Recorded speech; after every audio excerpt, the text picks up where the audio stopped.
네, 이제 5월 달이 시작이 되었어요. 6월 한 달 동안은 이제 가정의 달이잖아요.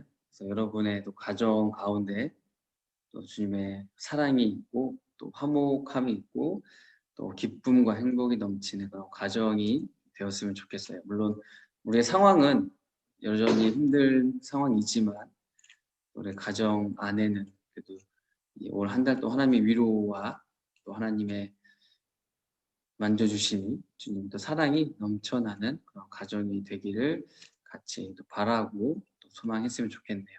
우리 시간에 함께 찬양 드렸으면 좋겠어요.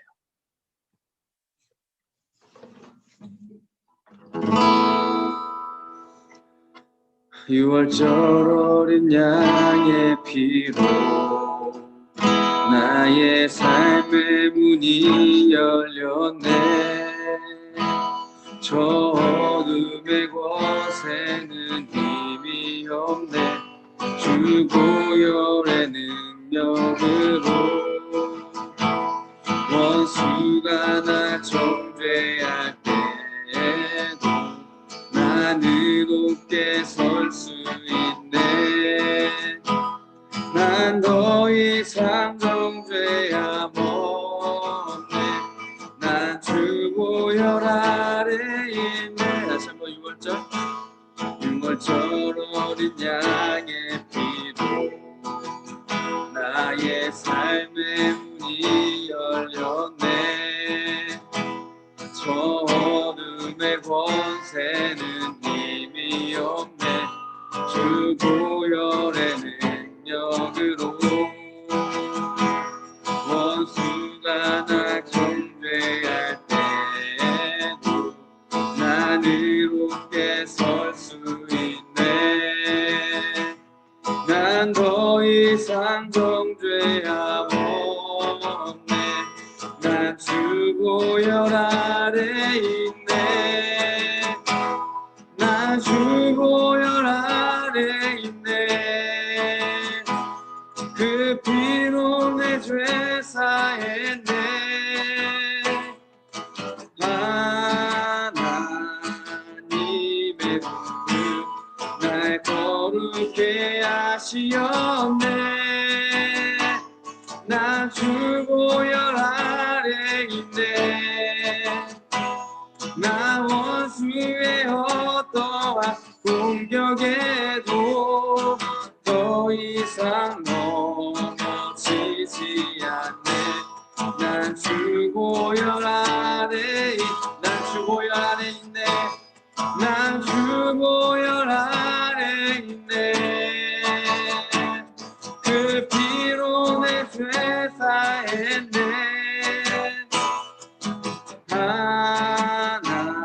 하나님의 은총 날 거룩게 하시었네. 난 주 보혈 아래 있네. 난 원수의 어떠한 공격에도 더 이상 넘어지지 않네. 난 주 보혈 아래 있네. 난 주 보혈 아래 있네. 아멘. 우리가 지난주에는 이제 하나님께서 이 애굽의 노예로 생활하던 이스라엘이 하나님께 고통당함을 통하여서 부르짖고 신음하시는 것을 하나님이 들어주시고 보시고 아셨기 때문에 이 모세를 이제 지도자로 세우셔서 이스라엘을 이제 애굽에서 나오도록 해주세요.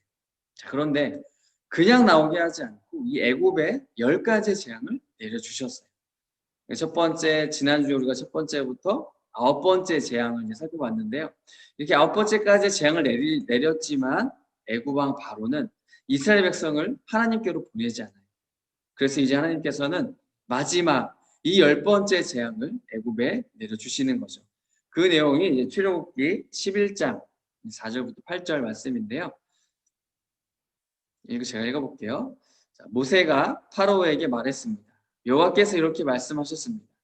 오늘 밤 자정쯤에 내가 이집트 온 나라를 다닐 것이니 이집트 땅에서 처음 태어난 것은 모두 다 죽을 것이다. 보좌 위에 앉아있는 파라오의 처음 태어난 아들로부터 맷돌질하는 여자 노예의 처음 태어난 아들까지 죽을 것이며 가축의 처음 태어난 것까지 다 죽을 것이다. 이집트 온 땅에서 크게 울부짖는 소리가 들릴 것인데 그런 소리는 전에도 없었고 앞으로도 없을 것이다. 그러나 이스라엘 백성이나 짐승을 보고는 개 한 마리도 짖지 않을 것이다. 그리하여 너희는 나 여호와가 이집트와 이스라엘을 구별하였다는 것을 알게 될 것이다. 하나님께서 애굽에 내린 마지막 10번째 재앙은 장자, 즉 처음 태어난 것이 죽는 거예요. 그것이 사람이든지 짐승이든지 모든 살아있는 생명 중에서 처음 태어난 것이 다 죽게 되는 재앙이 10번째 재앙이에요. 여기서 처음 태어난 것이 갖고 있는 의미가 있어요. 이 처음이라는 것은 그 집안을 대표하는 사람이죠. 왜냐하면 이 아버지의 모든 것을 물려받는 것이 바로 첫째이기 때문에. 물론 나머지 아들들에게도 아버지의 유산이 물려지지만 첫째에게는 이제 2배가 주게 되죠. 그만큼 이 첫째라는 것은 아버지의 뒤를 잇는 또 가정의 그런 가정을 책임지는 역할이 있는 사람, 가정을 대표하는 사람, 그리고 그 가정의 대를 잇는 중요한 상징을 갖고 있는 것이 바로 첫 번째. 그렇기 때문에 이 첫째가 다 죽는다라는 것은 단순히 첫째 한 사람에게만 내리는 재앙이 아니라 그 가정 전체에 대한 하나님의 심판이라는 것을 보여주는 거죠. 그리고 결국 이것은 애굽의 모든 가정, 애굽 전체에 대해서 내려지는 하나님의 심판을 말해요. 즉 하나님께서 내리는 10번째 그 심판에서는 그 누구도 제외되지 않는다. 숨을 수도 없고 피할 수 없다라는 거예요. 하지만 하나님께서는 자신의 백성들, 즉 이 이스라엘 백성들에게는 재앙을 피할 수 있는 방법을 알려주셨어요. 왜요? 하나님을 믿고 따르는 백성들이기 때문에 하나님께서 이들을 보호해 주시고 지켜주시는 거죠. 그 내용이 이제 출애굽기 12장 1절부터 14절 말씀에 기록되어져 있는데요. 자, 이제 하나님께서 모세와 아론에게 말씀해 주시는 거예요. 이스라엘 모든 백성들은 10일 날에 각 가정마다 양 한 마리씩을 잘 준비해라. 자, 그런데 이 양 한 마리를 같이 가정이 먹을 텐데 그 먹을 때에 양이 많을 수가 있잖아요. 가족 수가 부족할 경우가 생기고 그럴 때는 이제 이웃을 불러서 함께 먹으라고 말씀해 주셨어요. 이렇게 해서 이제 그날 잡은 그 양을 온 가족 또 이웃과 함께 같이 나누도록 하신 거죠. 그리고 만약에 남게 되면 이것을 남겨두지 말고 이제 불에 태워서 없애라고 하셨어요. 자, 그리고 나서 양을 이제 준비할 때에는 어떤 양을 준비하냐? 1년 된 수컷으로 준비하라고 말씀해 주셨어요. 그리고 준비하되 흠이 없는, 그러니까 아무런 아픈 것이나 병든 것이나 그런 것이 없이 정말 건강하고 정말 좋은 그 1년 된 양을, 어린 양을 준비하라는 거예요. 그리고 이 10일의 양을 준비해서 잘했으면은 이 양을 이제 14일까지 잘 지켰다가 어두워지게 되면 양을 죽이라 라고 모세와 아론을 통해서 말씀을 주시는 거죠. 자, 그리고 그 죽은 양, 그 잡은 양의 피는 따로 모아다가 갖고 있어요. 그리고 나서 그 가정의 집의 문틀 이 옆에와 위, 아래, 기둥에 바르도록 하나님 말씀해 주신 거죠. 그리고 그날 밤에 잡은 이 양의 고기를 이제 불에 구워서 먹을 때에는 이제 쓴 나물과 또 누룩을 넣지 않는 무교본과 함께 먹도록 하나님께서 말씀을 해주시는 거예요. 그리고 나서 하나님이 이렇게 말씀을 해주셨어요. 12장 11절부터 14절까지의 말씀 읽어볼게요. 자, 먹을 때에는 이렇게 먹어라. 금방 길을 떠날 사람처럼 옷을 다 입고 신발도 신고 손에는 지팡이를 든 채 서둘러서 음식을 먹어라. 이것이 여호와의 유월절이다.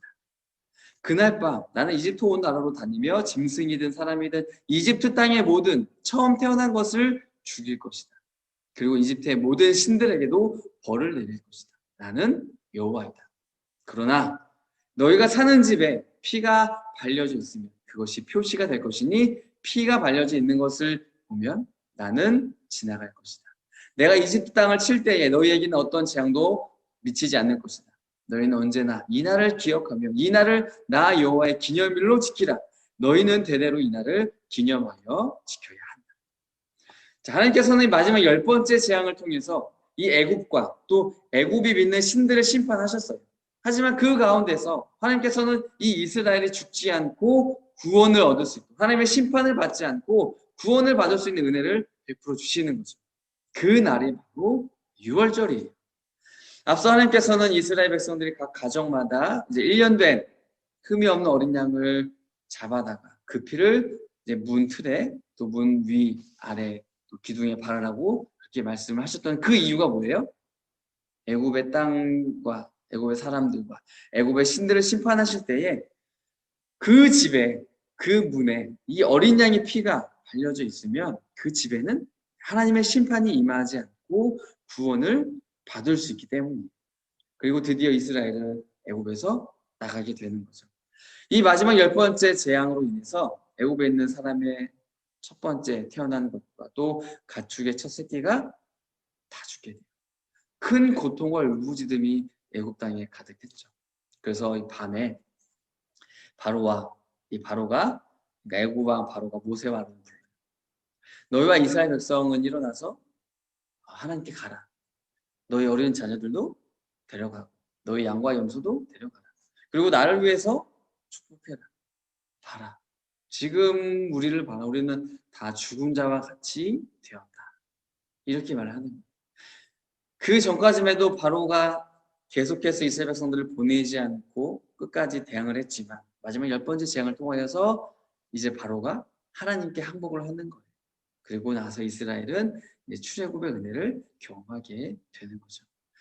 저는 오늘 이 본문에서 이스라엘의 구원을 받을 수 있게 된 원인, 즉 1년 된 어린 양이 죽음으로써 흘린 피, 그 피에 대해서 같이 좀 생각을 해보면 좋을 것 같아요. 이 구약 성경에서 레위기에 보면 우리가 이 지은 죄를 용서받기 위해서 필요한 것이 무엇이냐면 흠 없는 어린 양이에요. 흠 없는 어린 양을 잡아서 하나님께 드리는 것이에요. 그래서 흠이 없고 거룩한 이 어린 양이 나 대신 죽음으로써 나의 죄를 하나님께서 용서해 주시는 거죠. 마찬가지로 예수님은 이 땅에 오신 하나님의 어린 양이세요. 나 대신에 십자가에서 죽으심으로써 나의 죄를 용서해 주신 분이 바로 이 어린 양이신 예수님이세요. 그래서 성경에서 이 어린 양은 예수님을 상징을 하고 있는 거예요. 오늘 본문에서도 이 어린 양이 죽어야 했던 이유가 뭐였어요? 이스라엘을 살리기 위해서였어요. 이스라엘을 살리기 위해서 그 어린 양이 대신 피를 흘려 죽은 거예요. 그리고 그 피로 인하여서 이스라엘은 죽지 않고 심판을 받지 않고 하나님의 구원을 받은 거죠. 마찬가지로 이 어린 양이신 예수님께서 십자가에서 흘린 피로 인하여서 우리는 깨끗함을 입고 하나님의 자녀가 되는 은혜를 입게 되는 거예요. 이러한 사실은 이제 마태복음 26장에서도 발견을 할 수가 있어요. 마태복음 26장 1절부터 5절에 보면 6월절 이틀 전에 예수님께서 말씀해 주시죠. 내가 이제 십자가에 못 박히기 위해서 사람들에게 팔릴 것이다. 그리고 나서 예수님은 이제 6월절 전날에 십자가에 못 박혀 죽으시고 6월절 다음 날인 일요일 주일날에 부활을 하시는 거죠. 그러니까 이처럼 예수님께서 십자가에 못 박히신 때가 언제예요? 6월절 전날이었어요. 그리고 이것은 무엇을 말하냐면 예수님의 십자가의 죽음과 이 6월절은 서로 깊은 연관이 있다는 것을 보여주는 거예요. 앞서 살펴봤듯이 이 6월절 어린 양의 피 흘림은 예수님께서 십자가에서 피 흘림을 상징을 하죠.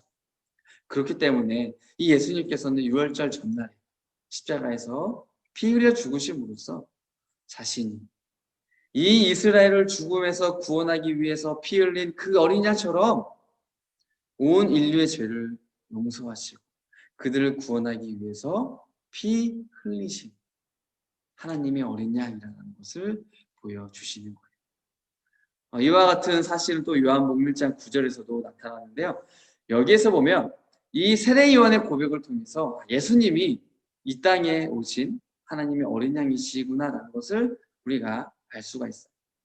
요한복음 1장 29절 말씀인데요. 다음 날 요한은 자기에게 오시는 예수님을 보고 이렇게 말했습니다. 보십시오. 세상 죄를 지고 가는 하나님의 어린 양이십니다. 자, 세례 요한도 예수님을 지금 어떻게 소개하고 있어요?